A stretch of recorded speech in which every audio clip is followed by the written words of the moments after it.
Anthony Joshua has broken from the usually guarded protocol of boxing negotiation to concede. He is now in the position where he needs the unification clash with WBC champion Deontay Wilder. Joshua successfully defended his IBF and WBA heavyweight titles at the Principality Stadium in Cardiff on Sunday via a 10th-round stoppage of Carlos Takam, the nature of which drew boos from many of the 78,000 in attendance. Referee Phil Edwards had waved off the contest even though Takam, who injured Joshua's nose with a second-round headbutt, appeared able to continue regardless of the punishment he was shipping. It mattered little to Joshua, who moves to 200 with all inside the distance, while the pesky IBF mandatory situation has been finally put to bed. Now he can look ahead to what could be a huge 2018. Joshua has made no secret of his desire to become the first heavyweight to hold all four major titles at once, so Wilder and WBO champion Joseph Parker are the obvious targets. However, Joshua's promoter Eddie Hearn is currently attempting to lure Wilder into a fight with a different London heavyweight, Dillian Whyte. For now, any Joshua-Wilder mega match seems some way off, to say the least. Hearn said earlier this month that Wilder would only receive a 5,050 split with fellow world champion Joshua over his dead body, which suggested that negotiations so far have been less than fruitful. But Joshua was honest almost to a fault when he was asked whether that fight with Wilder is now a matter of need over want. Joshua's fight against Carlos Takam was waved off in the 10th round. Yes, he replied without hesitation. Boxing needs it and so do I, 100%. It has to happen. We are easy to work with. Eddie knows what he's doing. Eddie just wants to keep a lid on his jar and say, calm down. We can fill it up to the top and maybe spill a bit over, but we are not filling the second jar.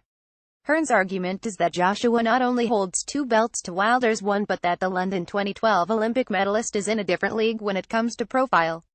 It is hard to disagree. Saturday night was the second time Joshua has filled a major stadium within the past 6 months, while he is also generating big business on pay-per-view television. Wilder is currently doing neither of those things and could quite easily walk down most streets outside of his home state of Alabama without being stopped for a picture. So, although he is aware of his own situation, Joshua believes Wilder also needs to face him for the good of his career. Joshua believes Wilder needs the fight just as much as he does Getty. The 32-year-old bronze bomber takes on Bermane Stiverne, again, in New York next month in what will be his 39th fight. He has won all of them so far, with Stiverne the only person on his record to have heard the final bell.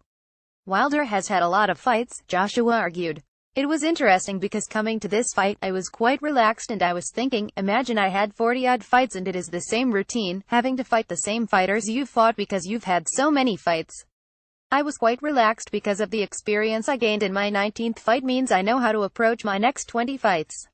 He has done 40 fights, he has approached these fights so many times he is just desperate for a big fight. He needs a big name. He is thinking, I'm going nuts, I need a thrill, I need a buzz. Imagine doing it 38 times, the same thing.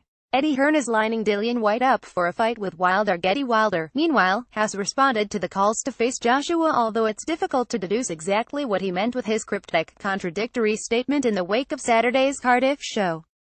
Kings don't chase other kings, he said during an interview with prolific YouTube channel Fight Hype. I've got a kingdom and I brought all the king's horses and all the king's men. I'm knocking on your kingdom doors.